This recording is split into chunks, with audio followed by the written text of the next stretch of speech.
ఇవాళ mixed vegetable curry చేసుకున్నామండి.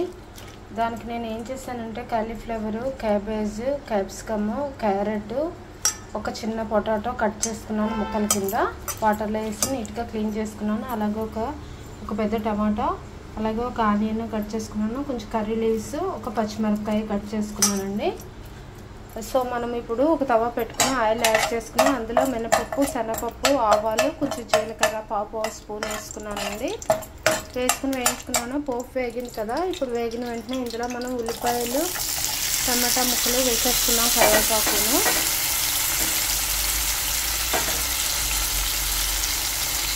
Curry సింపుల్గా అయిపోతుంది,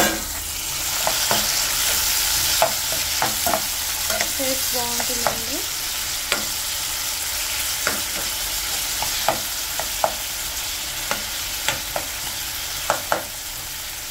చూసారు కదా వేగుతుంది కదా. ఇప్పుడు ఇందులో మనము క్లీన్ చేసుకుని వెజిటబుల్స్ కూడా వేసేసుకున్నాము.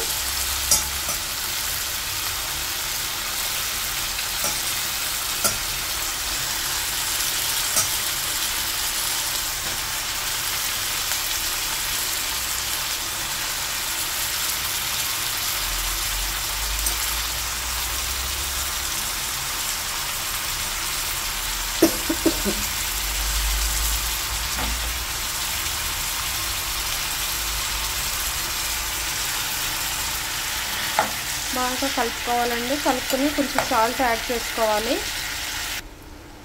చూస్తారు కదండి, టేస్ట్కి తగ్గట్టు కొంచెం సాల్ట్ యాడ్ చేసుకోవాలి. యాడ్ చేసుకుని బాగా కలుపుకోవాలండి. పసుపు యాడ్ చేసుకుంటే యాడ్ చేసుకోవచ్చండి. మనం ఇప్పుడే కొంచెం లైట్గా పసుపు యాడ్ చేసుకుందాము. చూసారు కదండి, పసుపు కూడా యాడ్ చేసుకుని ఒకసారి కలుపుకొని సిమ్లో పెట్టుకుని లిడ్ పెట్టుకుని మనము ఒక 10 to 15 minutes మగ్గనివ్వాలండి సిమ్లో పెట్టుకుని. చూసారు కదండి, వేగిపోయింది. సో ఇప్పుడు మనము మనకి బయటన కొంచెం కర్రీ పొడి అని చెప్పి అమ్ముతారు కదండి, కొంచెం కర్రీ సబ్జీ మసాలా అని అమ్ముతారు కదా, కొంచెం సబ్జీ మసాలా వేసేసుకున్నాము. ఒక స్పూన్ వేసుకుని బాగా కలుపుకొని తీసేసుకోవడమేనండి, సర్వ్ చేసుకోవడమే. ఆల్మోస్ట్ రెడీ అయిపోయింది. చూస్తారు కదా, ఎమ్మి వావ్, గుమగుమ వాసన వస్తుందండి.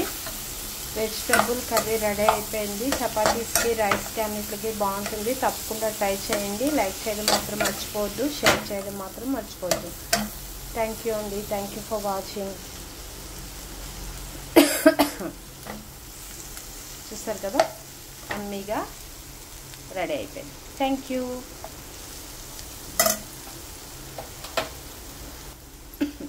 తీసుకుని సర్వ్ చేసుకోండి.